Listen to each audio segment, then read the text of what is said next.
सुख के सब साथी दुख में न कोई। मेरे राम तेरा नाम एक साचा दूजा न कोई। सुख के सब साथी दुख में न कोई। जय सीताराम। तो कैसे हैं आप? अभी जैसा कि रात हमें सुख के सब साथी दुख में न कोई, तो सुख में हर कोई साथ रहेगा और दुख में हमारे राम जी रहेंगे साथ। तो राम से मित्रता करिए और कोई साथ ही नहीं है आपका, वही मोक्ष देंगे आपको। तो आइए फिर से हम 5 श्लोक आज पढ़ते हैं श्री रामचरितमानस का। जैसा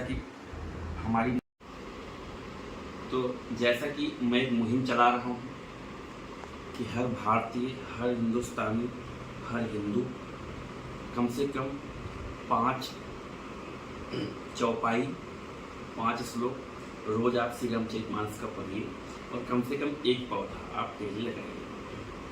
तो आइए इसी के साथ हम अपनी चौपाई को फिर से आगे बढ़ाते हैं। 5 चौपाई को। वाल्मीकि नारद घट जोनी, निज निज मुखनि कहीं निज होनी।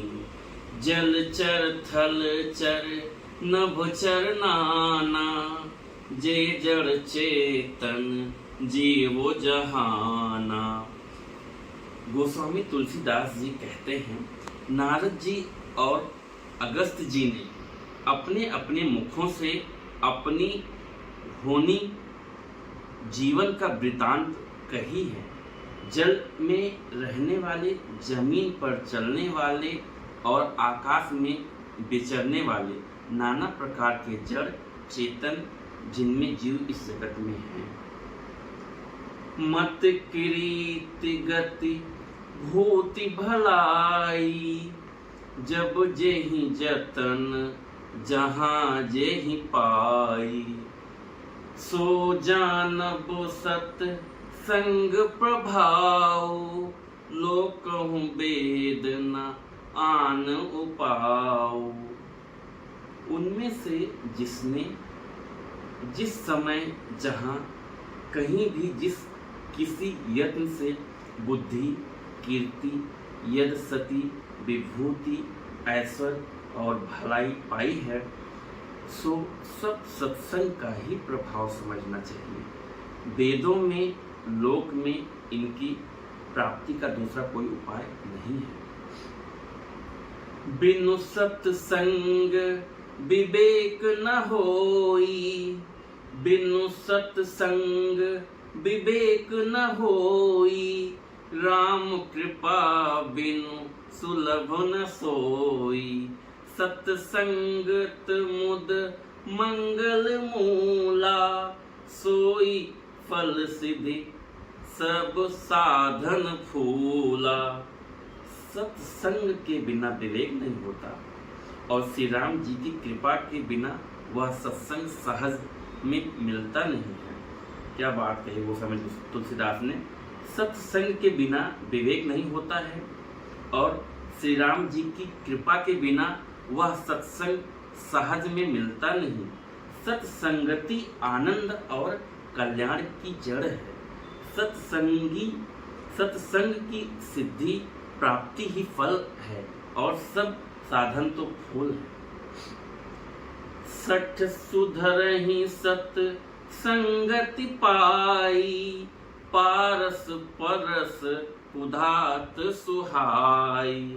विधि बस सुजन कुसंगति परहि, फनि मनि सज जिन गुण अनुसरहि।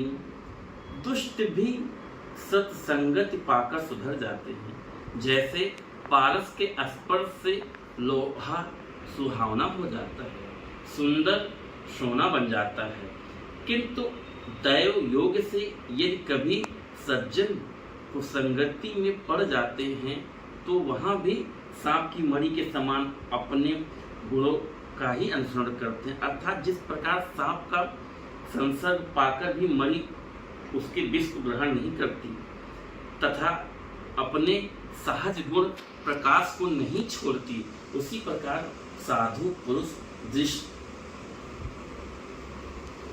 पुरुष दुष्टों के संग में रहकर भी दूसरों को प्रकाश ही देते हैं। दुष्टों का उन पर कोई प्रभाव नहीं पड़ता। विधि हरिहर कवि को विधि बानी, कहत साधु महिमा सकुचानी। सो मोसन कही जात न कैसे, साक बनिक मणि गुण गण जैसे। ब्रह्मा विष्णु शिव कवि और पंडितों की वाणी भी संत महिमा का वर्णन करने में सकुचाती है। वह मुझसे किस प्रकार नहीं कही जाती, जैसे साग तरकारी बेचने वाले से मणियों के गुण समूह नहीं कहे जा सकते। जय सीताराम। तो मित्रों, 5 चौपाई मैंने आज तक पूरी कर ली है। आनंद बढ़ता ही जा रहा है, प्रेम बढ़ता ही जा रहा है। तो आप भी 5 चौपाई पढ़िए।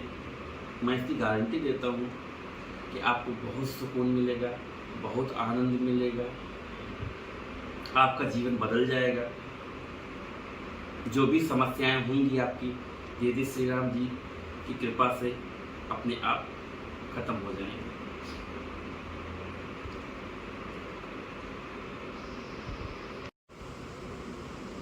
तो इसी के साथ मैं अपनी वाणी को विराम देता हूँ। जय सीताराम।